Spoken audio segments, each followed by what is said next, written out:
Bismillah. Elle n'était plus tout à fait la même. Liam fixa la radio qu'il avait sous les yeux, puis il l'ôta de l'écran, soulagé d'avoir pu se concentrer tout de même, ce assez longtemps pour s'assurer que Jack et Hardley n'avaient rien de cassé. La blessure immobiliserait cependant le jeune gardien de bestiaux pendant quelque temps. Nikki, elle occupait, ou plutôt elle assiégeait, ses pensées en permanence, avec inévitable corollaire, le retour en force d'un désir brûlant qu'elle seule était capable d'éveiller en lui. Quel idiot il avait été de la laisser venir ici. Il jeta le dossier dans un tiroir qu'il ferma bruyamment, comme si la brusquerie de son geste pouvait apaiser sa frustration. Oui, lança-t-il peu aimable comme on frappait à la porte. C'est moi, annonça Nikki en passant la tête dans son bureau. Grace m'a dit que tu avais fini. Oui, à l'instant, j'allais passer te chercher à l'hôpital. Eh bien, tu vois, je t'ai épargné cette peine. Anna m'a indiqué le garage et je suis allé me présenter à Wayne Cassidy, qui m'a gentiment donné les clés de ma Jeep. Tu as toujours su ce que tu voulais, remarqua Liam avec un petit sourire ironique. Sauf quand il s'est agi de sauver notre mariage, rectifia-t-elle par devers elle. Ça va demanda-t-il en l'examinant avec attention. Oui, mentit-elle, sur des charbons ardents du seul fait d'être dans la même pièce que lui. Mais par bravade, elle s'avança pour se percher sur le bord du bureau. Et Michel, s'enquit-il. Elle lui relata ce qui s'était passé ainsi que son coup de téléphone à Danny. De son côté, il lui expliqua que la police avait fait remorquer la voiture et que les produits surgelés trouvés dans le coffre avaient été mis dans le congélateur de l'hôpital. Danny pourra le prendre quand il viendra chercher Michel, conclut-il. Tout est arrangé alors? Apparemment, oui. Merci encore, Nikki, dit-il avec un bref regard vers elle. Je ne sais pas comment je me serais débrouillé sans toi ce matin. Elle sentit une douce chaleur se répandre sur ses joues. Tu me vois ravi d'avoir ton approbation en moins là-dessus, ironisa-t-elle pour cacher son trouble. Si tu as terminé ici, peut-être que tu pourrais me montrer le chemin de la maison maintenant. C'était une maison toute simple, en bois, à l'instar de la plupart des habitations de la ville. Ce n'est pas le luxe, je sais, dit Liam, légèrement sur les défensives. Mais tu sais bien que ça n'a jamais été mon objectif. Nikki ignora la réflexion, rappel sarcastique d'une époque révolue. L'argent, c'est bien connu, n'avait jamais fait le bonheur. Elle en voulait pour preuve l'échec de leur mariage. Elle est très jolie, dit-elle. J'aime bien la véranda. Tu seras ici. Elle avait ouvert une chambre dans laquelle il posa ses deux valises. Le regard anxieux de Nikki passa du grand lit double à l'expression fermée de Liam. Mais c'est la tienne? Je peux m'installer ailleurs, aucune importance. Tu n'es pas habitué à la chaleur, Nikki, et c'est la seule pièce équipée de l'air conditionné. Il est essentiel que tu dormes si tu veux m'être utile au cabinet. Nikki esquissa un sourire forcé. Eh bien, le message est clair, je suis ici pour travailler. Désolé, je n'ai pas eu le temps de faire le lit. Il y a ce qu'il faut dans le placard du couloir. Nikki se mordit les lèvres en considérant les draps froissés, atterrée de songer qu'elle n'aurait vu aucun inconvénient à prendre la place que Liam avait occupée quelques heures seulement auparavant, à sentir son odeur sur l'oreiller. Elle se ressaisit rapidement. Merci, je vais m'en occuper. Il y eut un silence. Oh zut, soupira Liam en secouant la tête. Cette situation est épouvantable. Que veux-tu dire? Toi et moi en train de discuter de literie comme si nous n'avions jamais été rien de plus que des amis. La passion meurt-elle jamais, Nick? Nicky se rit. Sa question avait pulvérisé sa façade de faux détachement tandis qu'une soudaine flambée de désir la parcourait. Et elle eut peur, terriblement peur qu'il soit de nouveau sur le point de se faire du mal. Un miaulement rauque s'éleva tout à coup et, se retournant, elle découvrit un superbe chat tigré gris qui les observait du couloir. « Oh, d'où tu sors, toi ?» s'exclama-t-elle en riant un peu fort, soulagée de cette interruption providentielle. Prenant l'animal dans ses bras, elle caressa sa fourrure soyeuse. « Je te présente Rafale, » dit Liam. « Il n'était pas plus gros que mon poing quand il est venu gratter à ma porte par un soir de tempête. C'est tout juste s'il ne s'envolait pas avec les bourrasques. D'où son nom. Il est adorable. » Le chat qu'elle avait maintenant reposé par terre se frottait voluptueusement contre ses jambes en ronronnant. « On dirait qu'il t'a adopté, » observa Liam avec un sourire amusé. « Il doit avoir faim, car je ne l'ai pas vu ce matin. En fait, j'aurais plutôt dû le baptiser. courant d'air. C'est un grand voyageur qui ne fait que de rares escales ici. Allez, viens, mon bonhomme, on va te préparer une bonne assiette. Ne sachant trop quoi faire, Nicky les suivit jusqu'à la cuisine et des souvenirs blessants, comme du verre, remontèrent à sa mémoire, tandis que Liam déposait une copieuse ration de pâté devant le matou. Tes chats t'ont vraiment manqué quand nous sommes allés vivre dans cet appartement que mon père avait voulu à tout prix pour nous acheter, n'est-ce pas? Je voulais te faire plaisir et tu voulais faire plaisir à ton père. Elle croisa son regard et fut aussitôt captive de tendres regrets qu'exprimaient les profondeurs ténébreuses de ses yeux. J'aurais dû lui tenir tête et défendre ton opinion, mais sur le moment je n'étais pas assez lucide pour mettre en doute sa décision. Liam eut un sourire un peu triste. Tu étais jeune, Nicky, conditionné pour croire que l'argent était la solution miracle à tous les problèmes, tandis que moi... Il n'y eut pas une once de joie dans son rire bref. Disons seulement que nous venions de planètes différentes, et tout ça s'est passé il y a des siècles. Nicky n'arrivait pas à trouver le sommeil. Elle n'était ni dans son lit, ni dans sa chambre. Et le calme que seul troublaient les stridulations des cigales et les occasionnels hurlements d'un dingo, loin de l'apaiser, la rendait au contraire horriblement nerveuse. C'était idiot, mais le bourdonnement de la circulation urbaine lui manquait. Et pour couronner le tout, la pièce tout entière semblait imprégnée de liens. Son odeur était partout, elle la sentait jusque sur l'oreiller. À travers la taie propre, saisissant à bras le corps, le gros coussin de plumes, elle s'abandonna aux souvenirs qui remontaient des abysses où elle les avait enfouis. Elle renifla. Bon sang, ses joues étaient mouillées, elle avait l'impression qu'un éléphant était assis sur sa poitrine. Tâtonnant dans le noir, elle attrapa un mouchoir en papier sur la table de chevet et se moucha, discrètement afin que Liam ne l'entende pas. Épuisée par cette nouvelle vague d'émotions, elle parvint enfin à s'endormir. À son réveil, elle se sentait beaucoup mieux, plus maîtresse d'elle-même, et la douche, fut-elle de 2 minutes, acheva de la revigorer. La cuisine était vide, étonnée que Liam ne soit pas encore levé, elle entreprit de préparer le petit déjeuner. Méthodiquement, elle poussa la grosse coupe de bois pleine de fruits et la pile de revues médicales contre le mur, et plaça les bols et les couverts de chaque côté de la table en pain verni. Dans le tiroir de laquelle elle dénicha un tablier blanc de boucher, amusée, elle en noua les cordons autour de sa taille, puis commença de fouiller les placards et le réfrigérateur. « C'est votre nouvelle tenue de travail, docteur Barrett ?» Surprise, elle pivotait sur elle-même, les bras croisés. Son ex-mari s'était nonchalamment appuyé contre le chambranle de la porte pour l'observer.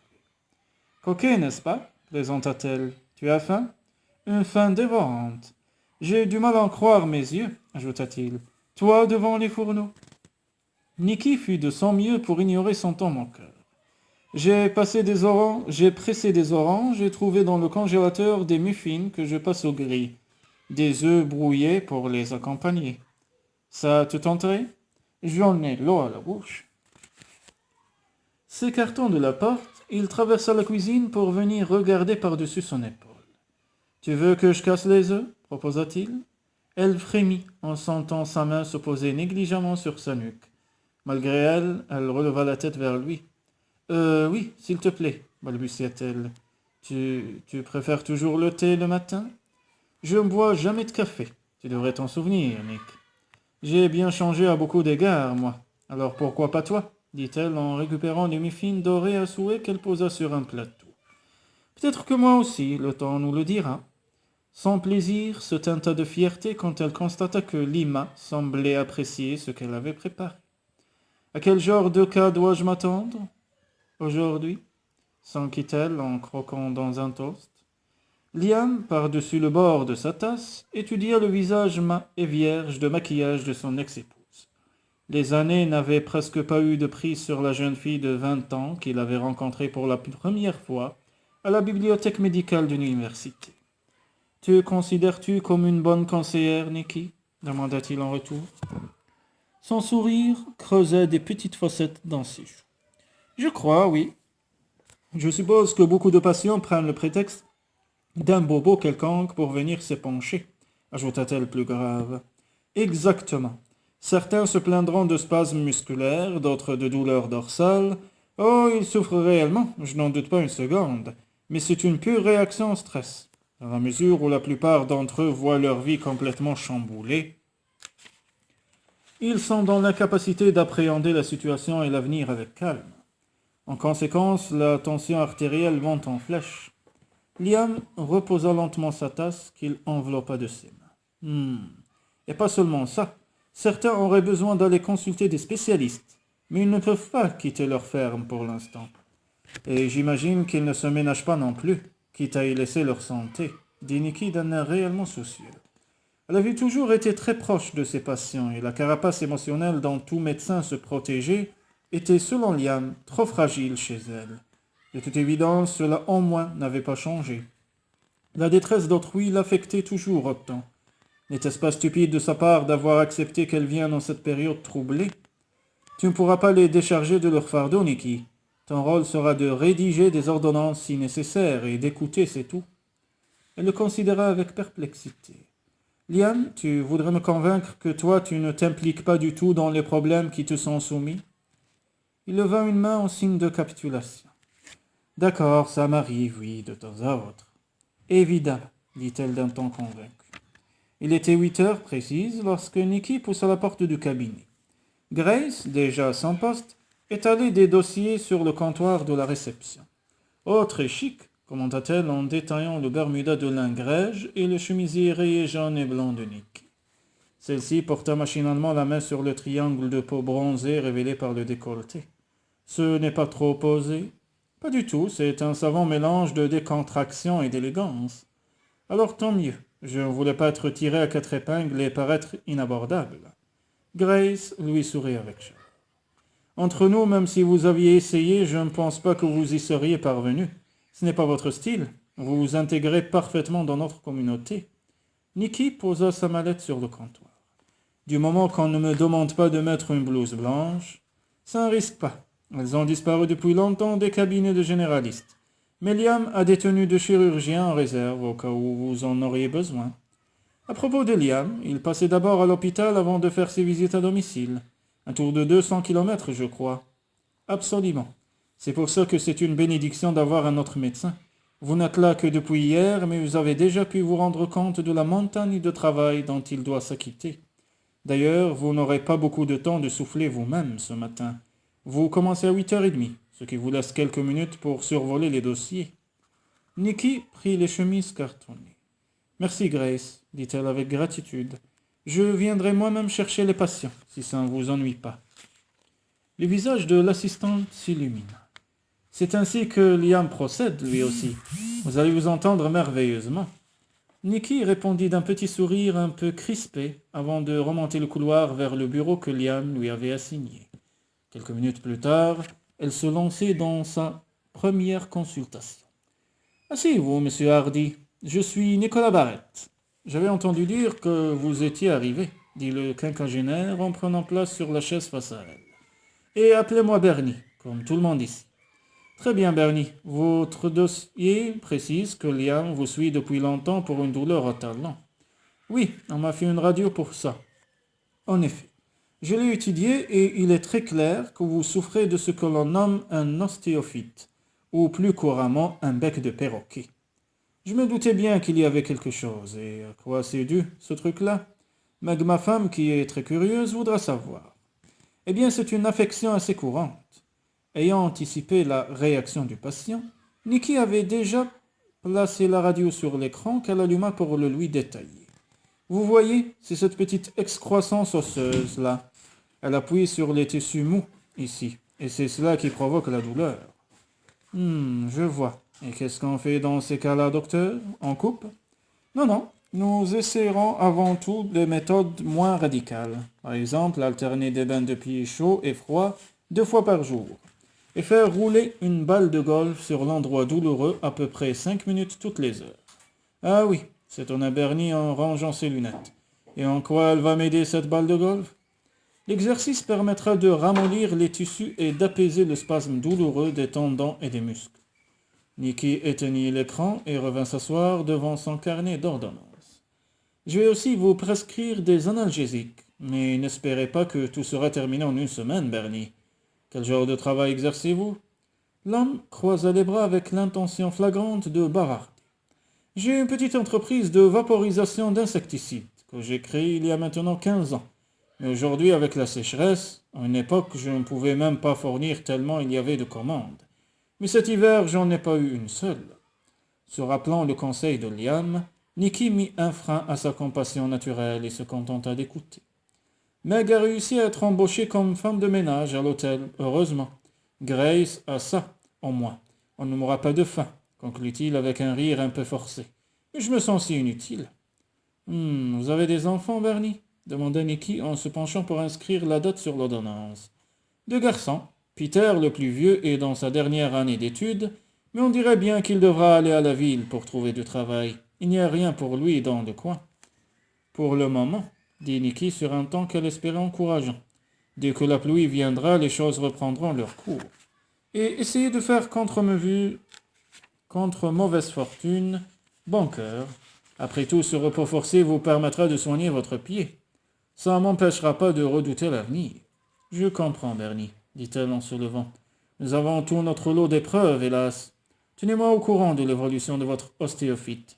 Inutile de venir téléphoner moi, à moins que vous ne préfériez continuer à voir Liane. C'est pas utile, puisque vous êtes là maintenant. Il frotta maladroitement sa barbe courte. Merci de m'avoir écouté. De rien. Et si vous avez besoin de conseils, vous savez où me trouver, Bernie. Un peu ébranlée, elle retourna s'asseoir une minute pour se ressaisir et arriva à la conclusion que Liam et elle, en tant que seule autorité médicale de la région, allaient indubitablement recevoir de plus en plus de patients souffrant de stress post-traumatique au cours des mois à venir. Du moins, si elle était toujours là, bien entendu.